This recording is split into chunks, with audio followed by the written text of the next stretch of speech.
Hola, muy buenas, bienvenidos a Conexión Bruselas, el espacio del diario.es desde el Parlamento Europeo. En esta ocasión hablaremos del proceso de paz en Colombia, de este año que ha pasado desde las elecciones legislativas y presidenciales en Colombia. Se cumplen casi 3 años de los acuerdos de paz y han venido a Bruselas representantes de las FARC, ahora llamadas Fuerzas Alternativas Revolucionarias del Común. En primer lugar, contamos con Griselda Lobo, bienvenida, muchas gracias. Contamos también con Jairo Reinaldo, es representante en la Cámara de Representantes de Colombia, que es como un diputado, ¿no? Entiendo. Griselda, por otro lado, es senadora por las FARC en Colombia. Y Manu Pineda, eurodiputado de Izquierda Unida en el Parlamento Europeo. Para empezar, quería preguntar a Griselda cómo se ha vivido este año este año en el que ya llevan en la representación pública, la institución colombiana, por primera vez desde la guerrilla. Bueno, nosotros somos 9 congresistas producto del acuerdo y estamos en este momento en un periodo de descanso. Iniciamos periodo el 20 de julio. ¿Qué ha ocurrido en este transcurso? Lo primero, que con las demás fuerzas progresistas de nuestro país conformamos la bancada alternativa, y esto ha sido muy importante porque aproximadamente somos 43 congresistas en la totalidad de Cámara y Senado, en el cual nos hemos apoyado en proyectos de ley, por ejemplo, y en otras iniciativas que se han dado a nivel del legislativo, en un apoyo mutuo de todos juntos para sacar adelante proyectos, pero también iniciativas de control político, de audiencias públicas. En eso hemos contado el apoyo con las fuerzas progresistas y otros senadores, pero un apoyo muy importante también lo hemos conseguido con respecto a la implementación del acuerdo y la paz en nuestro país. Hemos avanzado en este relacionamiento y hemos encontrado el apoyo también de sectores pequeños, pero sectores de la derecha en este aspecto, en la implementación y la paz de Colombia. Reinaldo, ustedes llegaron a la institución gracias a ese acuerdo de paz. Ese acuerdo de paz lleva mucho tiempo negociándose. ¿Por qué fue tan difícil el acuerdo y qué dudas todavía genera en parte de la población colombiana, en parte seguramente de los sectores más conservadores colombianos? Bueno, el acuerdo en lo fundamental tenía como objeto, y lo que nosotros más quisimos es que el acuerdo pudiera interpretar y recoger las problemáticas más sentidas de la Colombia marginada, de la Colombia abandonada por el Estado, y entre ellas estaban las problemáticas del campo. Pero hay un aspecto que para nosotros era central, es el tema de las más de 8 millones de víctimas que hay y que ha dejado el conflicto en Colombia.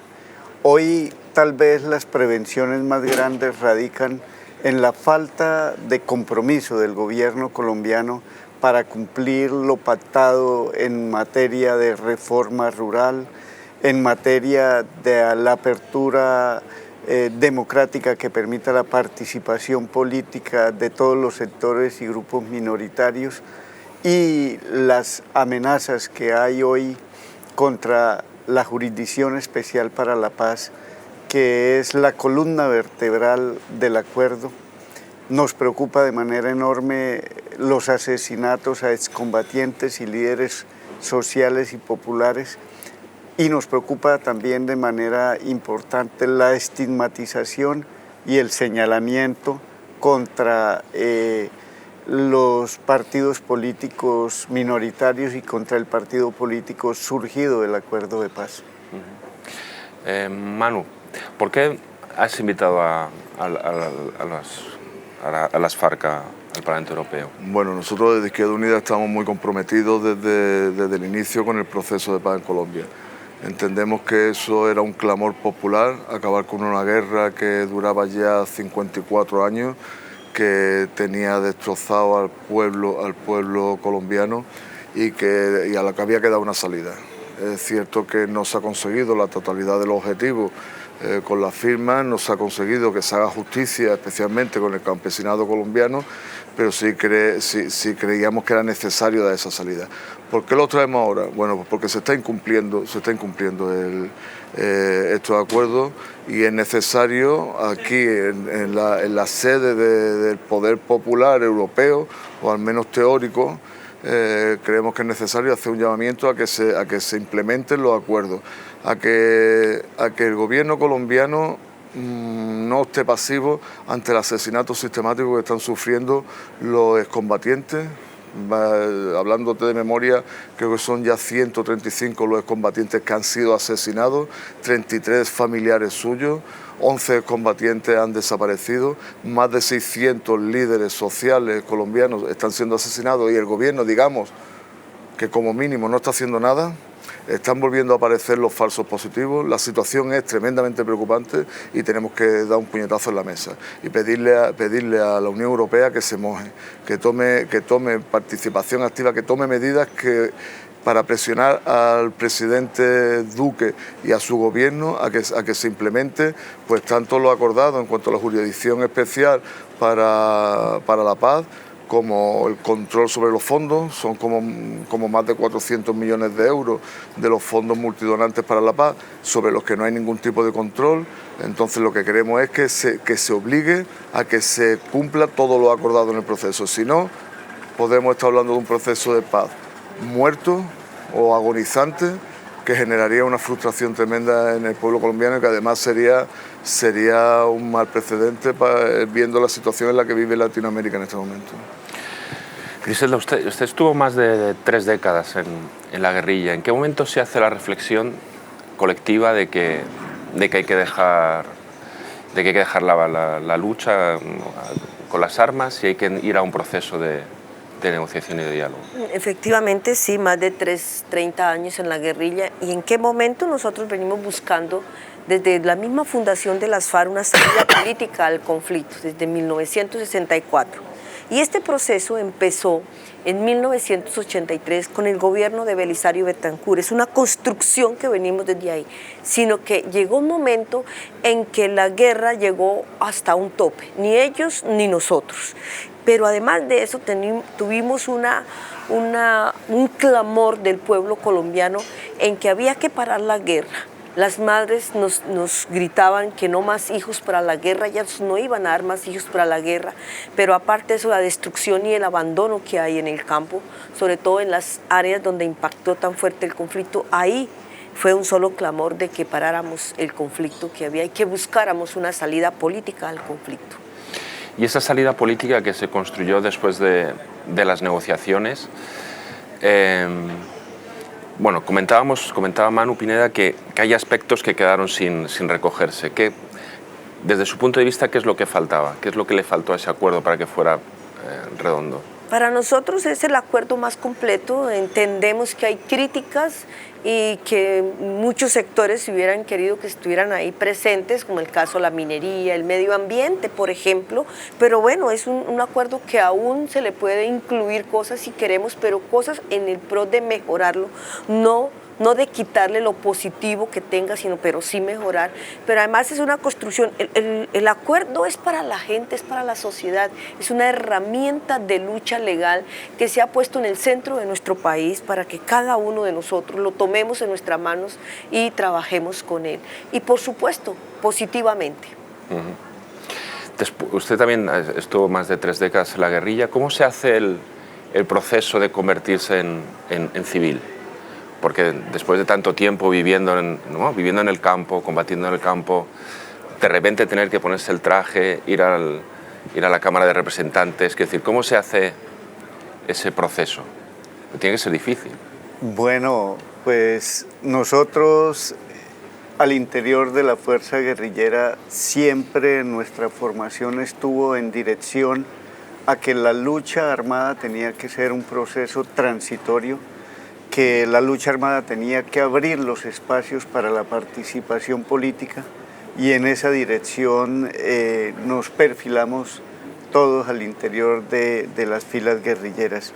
Sin lugar a dudas, el tránsito de la actividad en la clandestinidad, la resistencia armada al espacio en la legalidad es un trauma, si se quiere, que tienen todos los que hemos tenido que asumir esta tarea, por un lado por las costumbres que ya habíamos adquirido de la vida en las selvas colombianas, pero por el otro lado porque nos obliga a actualizarnos frente a la realidad de la evolución de los procesos legislativos al interior del país. Entonces, este año ha sido un año en el que hemos estado aportando con nuestras discusiones a la construcción del país, pero también aprendiendo de esa nueva realidad que estamos viviendo.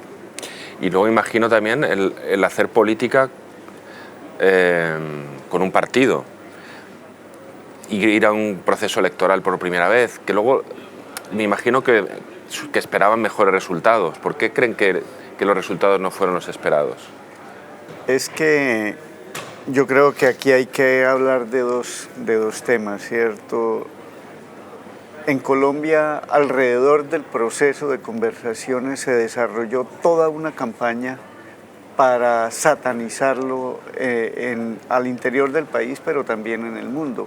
Se esgrimieron argumentos que son falsos y que no pretendieron más que torpedear el normal desarrollo del acuerdo, tales como la ideología de género, que no es más que la discusión en la mesa de La Habana de los derechos de las mujeres plenamente garantizados y estipulados en una norma que así lo posibilite.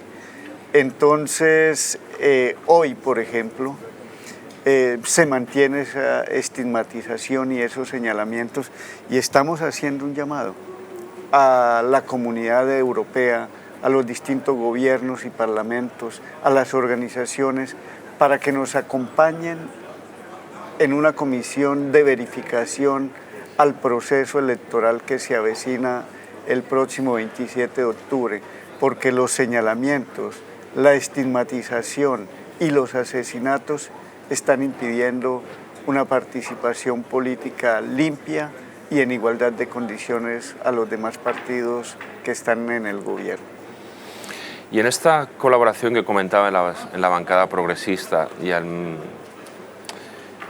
¿qué tipo de relaciones tienen con Gustavo Petro? Que Gustavo Petro, bueno, él consiguió llegar lejos en las presidenciales y también tiene cierto apoyo progresista en Europa. ¿Qué relaciones tienen con ellos? Es que en la bancada alternativa, que así la llamamos, encontramos también el espacio donde está Petro. Estamos en ese espacio, toda nuestra relación con él es de fraternidad, de buscar siempre coalición o alianzas para estas próximas elecciones locales y regionales que tenemos, y con él hemos avanzado en nuestro relacionamiento interno, incluso personal, humano, también en ese aspecto hemos avanzado con Petro.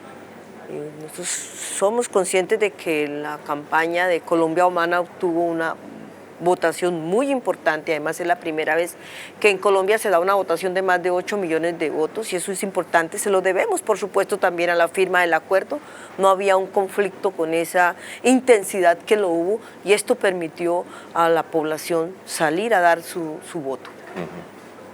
Manu, ¿qué está pasando en América Latina para que hubo unas décadas en que parecía que todo eran gobiernos progresistas? Y ahora, bueno, hemos visto Bolsonaro, Argentina, parece que está girando en el sentido contrario. Bueno, me temo que no solo lo parece, que está girando. Es verdad que vivimos un periodo en el que a Estados Unidos se le movió el patio trasero. O sea, aquello que ellos consideraban un cáncer, que era Cuba y que había que extirpar, pues resulta que ese cáncer extendió sus metástasis a Venezuela, Bolivia, Ecuador, a muchísimos pueblos. Y digamos que Estados Unidos ha reaccionado pues, con herramientas nuevas, mientras que antes fueran los escuadrones de la muerte o tal, ahora mismo tiene un instrumento que desde luego está siendo muy efectivo, que es el lawfare o la guerra jurídica. son golpes de Estado blandos, golpes de Estado basados en retorcer la legislación de cada país. Eso han conseguido derrocar a presidentes electos como Amer Zelaya en Honduras, a Lugo en Paraguay, a Dilma, bueno, Cristina está ahora también procesada. O sea, están no solamente derrocando gobiernos, sino tratando de crear una conciencia popular y colectiva de que la izquierda han sido gobiernos corruptos, gobiernos que desde luego hay que denostar. El caso que tenemos ahora mismo más peligroso es el de Venezuela, en el que se reconoce como jefe de Estado Estados Unidos, y no solo Estados Unidos, sino muchos países que están haciendo el papel de mayordomo de Estados Unidos, como el propio nuestro, como el presidente Sánchez, que ha reconocido como presidente interino de Venezuela a un hombre que se autoproclamó en una plaza sin más legitimidad que tenía el aval de Estados Unidos. Bueno, lo que está pasando es tremendamente peligroso y está en juego la democracia y el derecho a la soberanía de los pueblos. Creo que tenemos que tomarnos en serio esto, porque un movimiento por la paz, un movimiento contra la guerra no puede limitarse a combatir aquellos escenarios donde ya hay una guerra latente entre ejércitos. Sí, esto es una forma de guerra. La guerra jurídica es una forma de guerra también. Una forma de guerra que está generando golpes de Estado y que veremos a ver cómo termina el escenario de Venezuela. Entonces lo que está pasando allí es que no se está respetando el derecho a la soberanía del pueblo, por resumirlo de algún modo. ¿Ustedes ahí en Colombia también notan la presencia de Estados Unidos, la interferencia o la injerencia del gobierno de Trump? Claro, no solamente ahora. La presencia de los Estados Unidos está desde los tiempos de la resistencia armada. Hay la presencia de 9 bases militares en nuestro territorio, y que el objetivo de esas bases militares no es solamente la intercepción aérea y marítima del narcotráfico, sino es una injerencia directa en los asuntos internos del país, pero también se está utilizando a nuestro país a través de esas bases militares como una plataforma de agresión a nuestros vecinos, y particularmente en este momento al pueblo venezolano. Las acciones que ha realizado el gobierno colombiano, el gobierno de Iván Duque, han sido unas agresiones de hostilidad contra el gobierno venezolano, y se ha comprometido en la realización de acciones que violan la soberanía de los venezolanos y violan el derecho internacional, como el caso de la supuesta ayuda humanitaria que se pretendía introducir a Venezuela por territorio colombiano sin contar con las autorizaciones del gobierno del vecino país. Entonces, la injerencia de los Estados Unidos en Colombia tiene más de 60 años de estar viva y activa. Hablaba de la relación del narcotráfico en Colombia. Es verdad, durante mucho tiempo ha habido mucha violencia, la propia del ejército, la de la guerra, la de los paramilitares y también la del narcotráfico. Incluso hay veces que se les ha acusado de tener relaciones con el narcotráfico. ¿Esto